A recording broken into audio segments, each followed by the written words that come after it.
Hello guys, আসসালামু আলাইকুম। এইদিকে একটা আমি স্ক্রিনশট দেখাচ্ছি। এক ভাই আমাকে প্রশ্ন করেছে, আমি ইউরোপ সাইপ্রাসে যেতে চাই।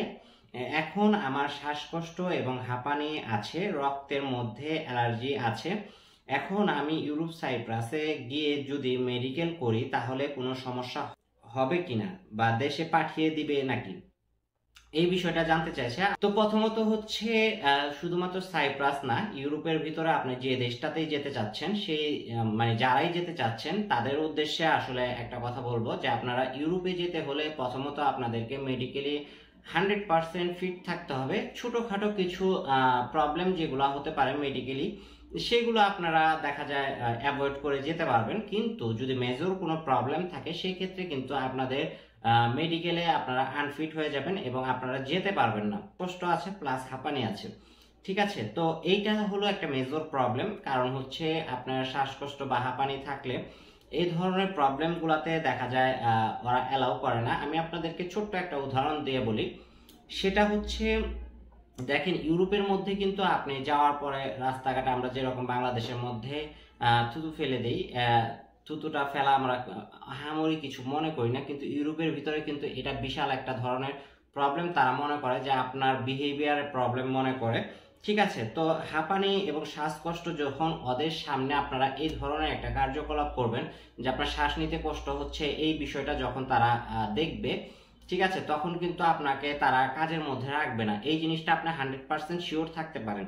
কারণ হচ্ছে তারা এই জিনিসগুলো খুব মারাত্মক লেভেলে ভয় পায়।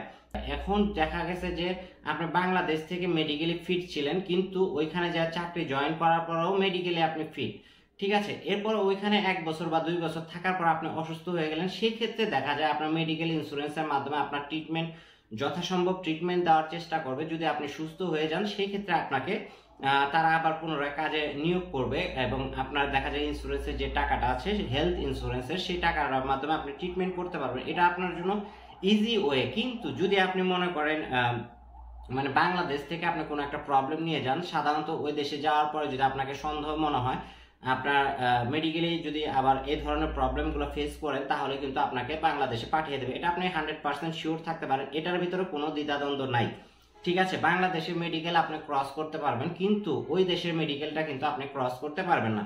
কারণ ওরা খুবই পুঙ্খানুপুঙ্খ ভাবে কিন্তু এই জিনিসগুলো চেক করে, ঠিক আছে। তো এখন আসেন যে আপনার আরেকটা প্রশ্ন ছিল, সেটা হচ্ছে আপনি রেস্টুরেন্টে ভিসায় যাইতেছেন এবং লাঞ্জা হবে, ঠিক আছে। লাঞ্জা বলতে আসলে কিচেনে যারা আপনার থালা বাসন ধোয়ার কাজ করে সেটাকে আসলে লাঞ্জা বলে, ঠিক আছে। তো এই কাজটাতে আপনি যাচ্ছেন এবং 10 লক্ষ টাকা দিয়ে যাচ্ছেন, এটা বেশি হচ্ছে কিনা এবং যাওয়ার পর আপনি প্রথম মাসে কত টাকা স্যালারি পাঠাতে পারবেন, এই বিষয়টা নিয়ে আপনার প্রশ্ন ছিল। তো এটা সবার জানার উদ্দেশ্যে বলতেছি। প্রথমত হচ্ছে আপনার কিচেনে যদি কাজ করেন তাহলে 700-750 ইউরোর মতো স্যালারি হয়। সেটা বাংলা টাকায় কত হয় সেটা আপনারা কনভার্ট করে দেখবেন।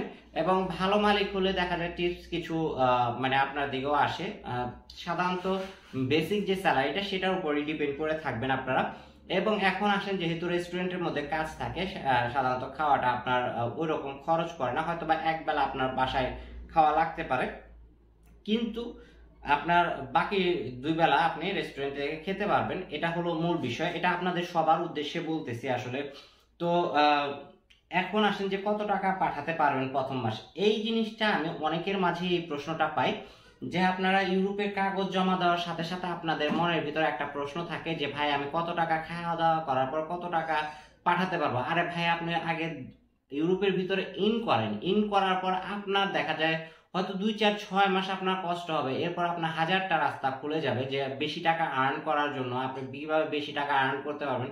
এই ধরনের অনেক রাস্তা খুলে যাবে। শুধুমাত্র সাইপ্রাস না, আপনি ইউরোপের যে দেশটাতেই যাবেন সেই দেশের মধ্যে যাওয়ার পরে আপনার অনেক ধরনের ওয়ে খুলে যাবে যেগুলোর মাধ্যমে আপনি আর্ন করতে পারবেন, এবং অবশ্যই সেটা বৈধ পথে, অবৈধ কোনো পথের কথা আমি বলতেছি না। এই ধরনের প্রশ্ন, যেমন আমরা জন্ডিসের প্রবলেমটা বাংলাদেশের মধ্যে যখন আপনি ধরা পড়বে, যদি মেডিকেলি ধরা পড়ে, সেক্ষেত্রে জন্ডিসের ট্রিটমেন্টটা আপনি করার পরে আবার প্রয়োজনে সেকেন্ড টাইম আপনি মেডিকেল করেন, মেডিকেল করে আপনি ফিট হওয়ার পরে এরপরে দেখা যায় আপনি যান। তো এইভাবে করে আসলে আপনাদেরকে মানে যেতে হবে। তো এটাই হচ্ছে মূল বিষয়।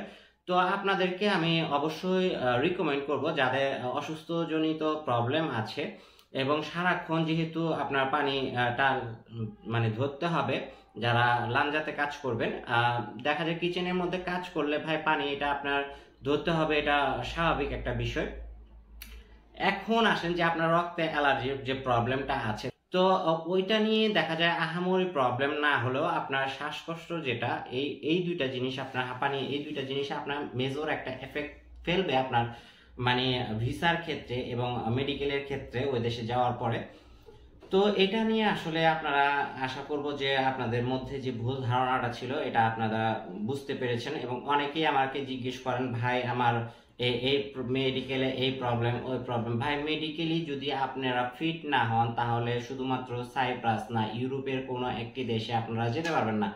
এবং আপনাদের উদ্দেশ্যে আমি বলবো যে আপনারা যারা যেতে চাচ্ছেন ইউরোপের দেশগুলোতে, তারা অবশ্যই অবশ্যই চেষ্টা করবেন যে মেডিকেলি যদি ফিট না হন তাহলে এত টাকা ইনভেস্ট করে ওই দেশগুলোতে আপনাদের যাওয়াটা উচিত না। কারণ হচ্ছে ওই দেশ থেকে যখন আপনি রিটার্ন হয়ে যাবেন, বাংলাদেশে চলে আসবেন, তাহলে এরপরে কিন্তু আপনার এজেন্টটা আপনাকে সেই টাকাগুলা মানে ফেরত দেবে না, যেটার কারণে কিন্তু আপনার ফ্যামিলিগতভাবে কিন্তু আপনি একটা অনেক বড় একটা অ্যামাউন্ট প্রবলেমে পড়ে যাবেন। এত বড় একটা অ্যামাউন্ট দিয়ে যাচ্ছেন ইউরোপের মতো দেশগুলোতে, যাওয়ার পরে যদি আপনি সেখানে যে কাজ না করতে পারেন, মেডিকেলি প্রবলেমের কারণে যদি আপনাকে দেশে পাঠিয়ে দেয়, সেক্ষেত্রে আপনার কিন্তু অনেক বেশি প্রবলেম হয়ে যাবে। তো এটাই হচ্ছে আসলে মূল বিষয়। যারা ইউরোপের দেশগুলোতে যেতে চাচ্ছেন অবশ্যই চেষ্টা করবেন মেডিকেলি ফিট হওয়ার পরে যাওয়ার জন্য। এবং যারা মেডিকেলি ফিট না, তাদের উদ্দেশ্যে আমার একটা ব্যক্তিগত পরামর্শ এটা থাকবে যে আপনারা যে টাকা খরচ করে ইউরোপের দেশগুলোতে যেতে চাচ্ছেন, সেই টাকার ভিতরে বাংলাদেশে কিছু একটা করা যায় কিনা সেই ধরনের একটা মাইন্ডসেট করেন, তাহলে সবচেয়ে বেটার হয়। আমার কাছে মনে হয় আপনারা বাংলাদেশে সেই টাকাটা ইনভেস্ট করলে মেবি আর একটু বেটার কিছু করতে পারবেন, এটা আমার কাছে মনে হয়। ঠিক আছে, তো হয়তো বা আর্নিং এর দিক থেকে একটু কম হবে। দেখেন, আপনি অসুস্থ হয়ে ওই দেশে যায় টাকা মাইর খাওয়ার চেয়ে আপনি বাংলাদেশে সেই পুঁজিটা দিয়ে কিছু অন্তত আর্নিং করাটা সবচেয়ে উত্তম হবে বলে আমি মনে করি।